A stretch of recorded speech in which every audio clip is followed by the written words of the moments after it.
Morning. Well, I got the parts for the moisture sensor. Brian has it out right here. Went to the dealer last night. They left it in a drop box for me. So we're going to put that on before we go to the field today. I'm going to go through, blow the machine off a little bit. He went ahead and just brought it home. We're just a few miles down the road. Going to look things over. It's actually had 2 hard running days now, so things are polished up, and let's make sure we don't see any issues. So we're going to get started. So Brian was watching this. He's got the moisture sensor motor off, and he sees water on the floor, and it's just full of water. Electrical and water gets spicy. That doesn't work out. We're going to have to do something. I guess we can put the other one on, but it looks like we need to modify something. Once again, somebody missed the boat there. Yeah. Didn't expect that. Well, it worked for him for a little bit, and last year he said it come on. You know, likely last year it could have been wet too. We just stored it inside longer. It's probably just kind of wet and come out of it. Hey, we learned something on accident by the minute. Noah, luckily is good with wires. He is hooking us up with the MacDon so we can have it in either machine. And it's a little different setup. The tilt's in the MacDon, and you've got to have a switch to run it. It really looks nice. I think I know why the amperage. Wonder why the amperage was low, you say? It's out of spec. Out of spec. Mm-hmm. That's what the screen would say. Out of spec. Can we do surgery on that and fix it? She's pretty corroded. I mean, I could let it dry out, clean it out, and then give it power, and if it powers up and runs, then it'll be fine. It's probably just shorting in the water the whole time. It probably cost $50, right? $350. You'd think for $350 somebody put a bead of silicone on it and keep it from leaking, but apparently not. And we might look into that. Should I pull that new one and put a bead on it? I think we just decided we might be. Brennan, how many of those bolts do you have in? No, he's He says all 3 of them now. You're not stopping. Check this arrangement out that Brennan's doing. So the bolts are holding our motor on up here, and he had to run his arm up there. I called. I'm like, hey, do you have this by chance, or would you have to order it? And he's like, oh, we have 2 of them. And I went, yeah. Oh, man. Might be a... Hopefully the other one doesn't have one too. Main welker got our 380 fixed. We putting it on the high-speed disc and probably just live on there. It'd also be a good backup for grain cart if we needed it, but we're kind of saving the hours for planning, and well, it pulls the disc nice. We really don't have anything else that pulls the disc effective for fall tillage. We run deeper in the fall. In the spring, the Challenger that's tuned handles the disc okay, but obviously these cases are a little nicer on it. Brennan's helping prevent fire, just blowing the machine off while we're sitting here. Getting a little bit of the loose debris off the machine while we got it home. We'll go through all our belts, chains. We'll lube some of the chains. Just make sure everything stayed in spec while he's ran and put it under full load. Swallowing up 45 feet of beans. That's definitely a big load on the machine, so it's going to tell us if anything needs attention pretty fast. Now, we had a mistake. I had a fuel filter, and it was handed to me, and I thought it was for the combine. It ended up being the wrong one, just a simple misunderstanding, but I put it on the machine and didn't look to make sure the numbers cross-referenced, and it made it leak. So I had fuel run all over the back of this machine. So after doing the coon crap, we also had to pressure wash the fuel out of the back of it. So this one's got a couple of washes. This here recent. Airplane. Hi, buddy.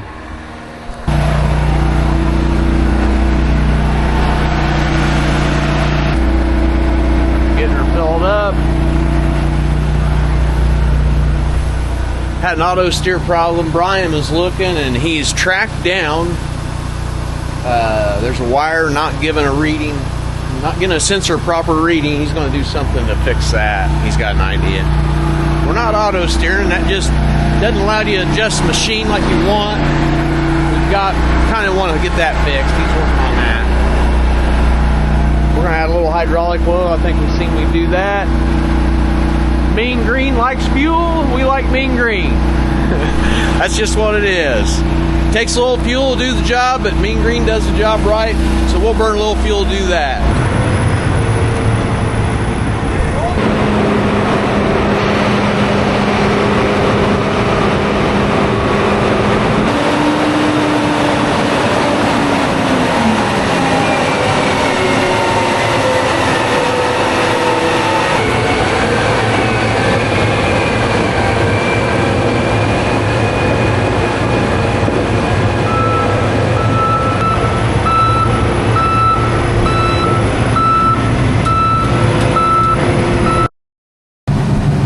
Amazing what 24 hours does.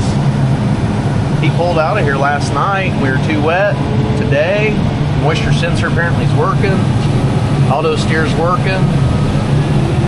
Yeah, we're having a good day. Progress being made. Brennen avoid the dust cloud to get the shot.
Was able to track down a cut in a wire.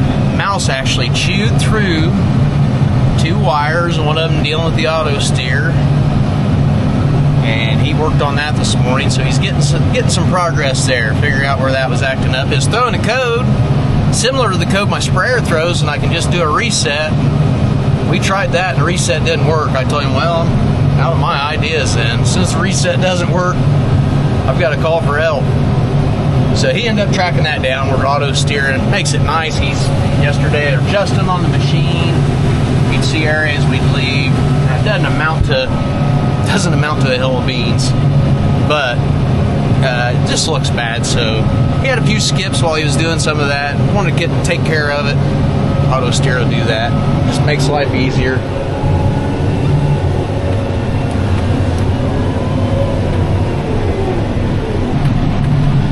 Started the day off, beans were a little wetter. We split it between 2 trucks and should be good to go now. It's just amazing wind, some sun, just beans dry down fast.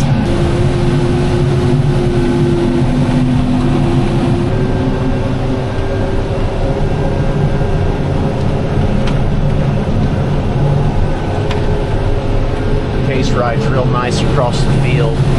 One of the things we like about the case, the ride's really nice, air conditioning's good. We really got a lot of things we like about them, but those things kind of stand out, especially when you got it on the grain cart. Visibility's really good, sets up high. Case is just a big physical tractor. Does good at manhandling this big cart. 1,450 bushel cart, it's a lot to ask of a 340 horse front wheel assist. Get our first load of the day. We didn't leave any beans on trucks. Felt like that they would gain enough moisture overnight that it would have been a problem.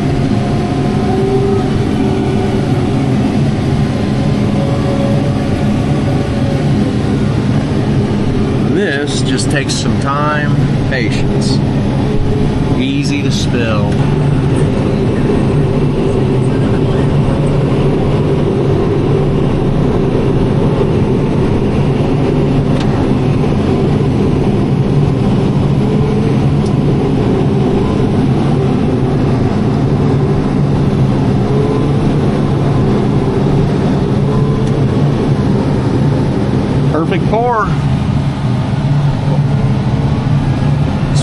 truck off. They're open till 7, so we'll get several trucks ran before the evening. And what, you guys left 30,000 pounds on the cart, and that come out okay, so the bunnies out, they're hiding there in the grass. We need to make sure the hoppers are closed before you start to fill. That does make for a bad day. I've done that, let's see, last year, what, twice? Or was that the year before? I think it's the year before. And it happens, and see, there's no way to pick that up at the field other than stand here and throw it over the top. Just get the shovel out. And when Big Blue, the grain cart back here, when it does dump on the ground, it makes a mess. So we don't want any of those. Pressure's always on the grain cart driver.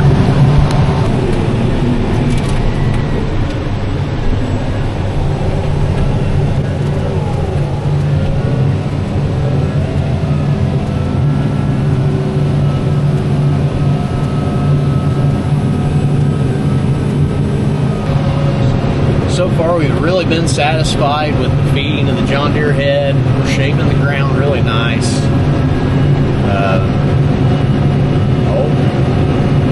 We'll get the MacDon out, run them side by side some, but this Deere head's been great so far. Really like what we see.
Almost got the second load.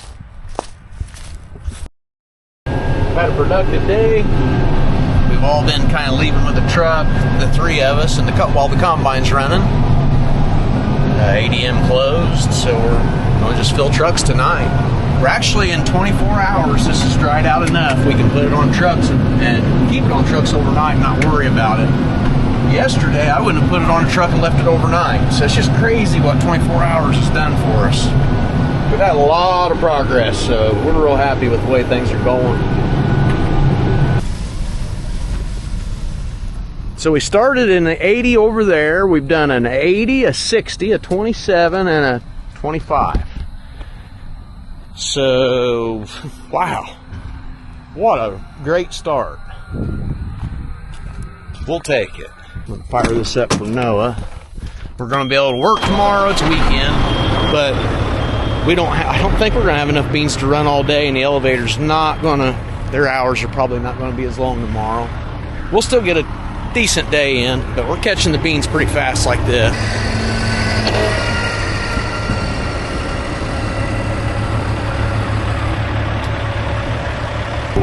Doing the shift change and look up and the combine's sitting still. We don't want that.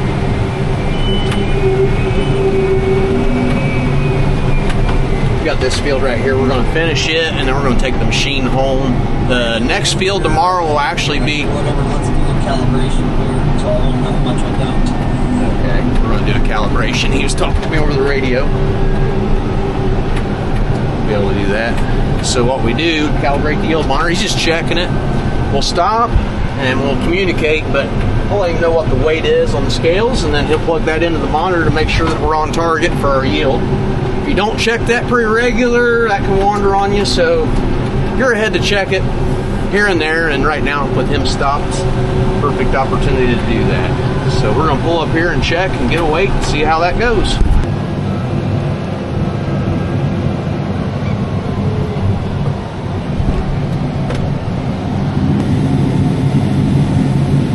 He will dump off,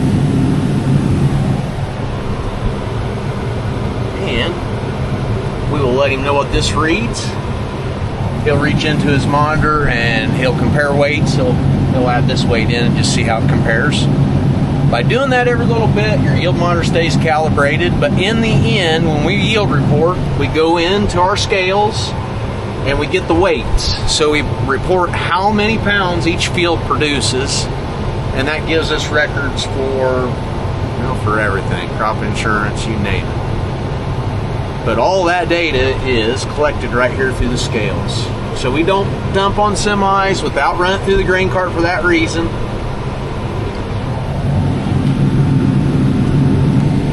So he's about to end. We're going to see what we've got. We'll read that off to him. He's done. 23,560.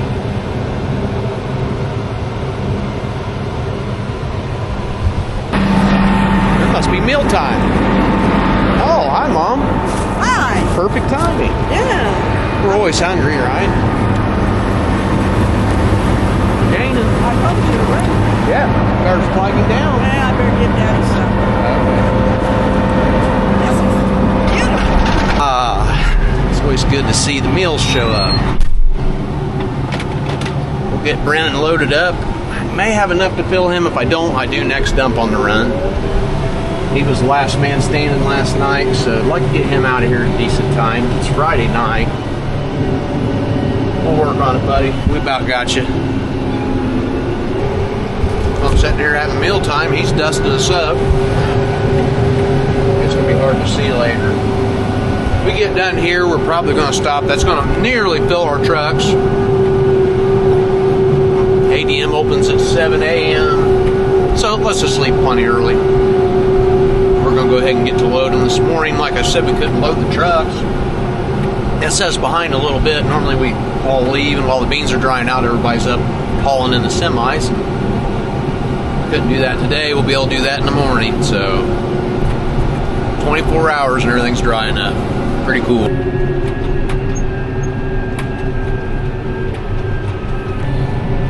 This field it's got a low area here that drowns out. That's probably going to pull our average down, but he's able to do the whole field.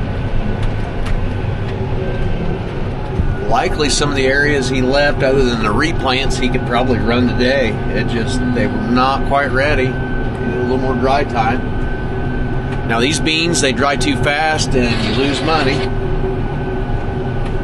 So you want to get the beans before they dry down too much. So it's kind of a balance act of, you get docked if you go too early, you get docked if you go too late. So try to time that right in the middle. I can't even talk. Dry, dusty conditions. So yesterday we had a load test 16%, which we didn't want to deliver that. And so we kind of stopped. Well, today they're 11% just overnight, same area. So pretty wild. Things can change. We're right on top of them. I think we'll catch them before the rain, which will be a good thing. If we get any kind of a rain delay, that'll reset things. Now we do side dress ammonia and we do fungicide on all our corn. We were looking, our good areas. Brian was seeing some stuff that's just barely black layered, which means it's got some drying to do. One of the negatives to side dress ammonia and fungicide is your corn just holds on longer, stays wet longer. So there's some guys running corn that I don't think we're going to be able to do that quite yet. We need a little more time there. Now it's variable, so on the hills it's drier than in the bottom ground, more than normal. It's more variable than normal. So we don't want to, that's where you get in trouble mixing that kind of stuff. So we'll just give it some time. In the meantime, we're plugging away, knocking out some acres, and really liking the job we're getting done. Really, really pleased. We've had 2 of our fields in the 70s. We had one that just under 70. It had a drowned out spot. We did not replant. That was included in that, so that drug us down a little bit. I feel as if we would have had an additional 5 bushels. We had a really good growing season until here, right at the last, right here in August, or September, guys. Late August, early September, we got dry, and some of the beans are still putting weight on, and that's going to hurt those. Don't know how much, but so far, our yield, our number 1 yield was first plant, and it's gradually went down. We'll see if that trend continues, but we've had that happen before. Beans more so than corn. Corn, early's good, but it's not always the key, but beans, most of the time we're ahead to have these beans out early. We're going to really push that going forward, and we have been. That's why we're doing beans first. We got these planted really early. Now, a lot of times they'll have the ethanol plant will have 50 cents, 80 cents, even $1 basis, and that'll be early September, and they'll pay until, say, in 1st of October. They'll pay the premium. When they do that, we dry corn. We'll go ahead and shell when it's 28 or below. We'll go ahead and run some, depending on the premium. This year, there's like a dime. There's not much premium there, so we're ahead to let that dry down some. Now, we don't want to let it dry down infinitely. My favorite moisture is that 20 to 23. Shell's nice, goes through the combine easy, it's easy to handle, and you dry it down just enough that it just seems like it retains its test weight the best. I don't know, guys. Phantom yield loss, but comments, you guys comment too. I feel like we do lose some to a phantom yield loss. I can't pinpoint how much, but I think that exists. Wow. This Billy's a premium this evening. I'm going to let him line up first. Yeah, we'll get it figured out.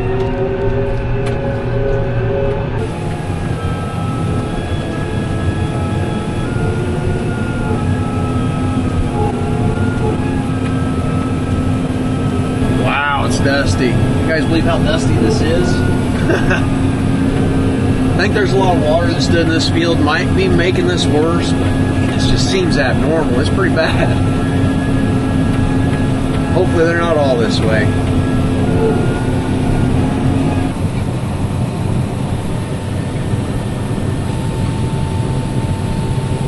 And he's getting close. We're 21,000 and climbing. Nice little dump on the run. Short rows. Takes a few passes to get a hopper, but dumping on the run still helps. Speed things up.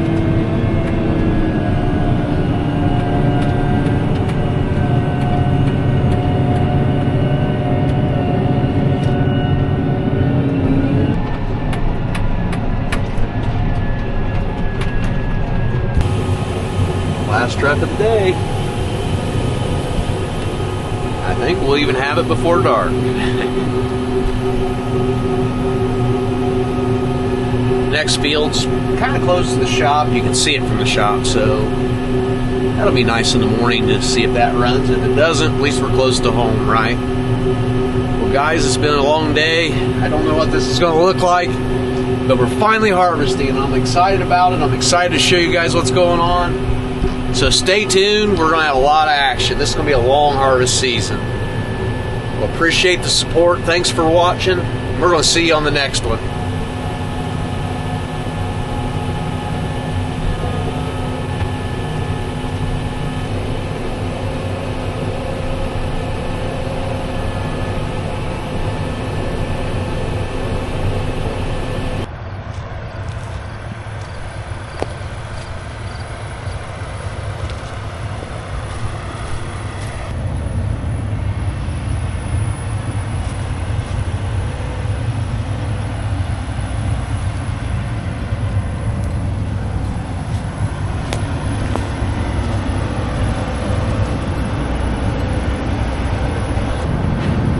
This is easy. It's white marks and it just sets it down there. That's a nice setup. I hadn't been here to take this off yet. This is my first time.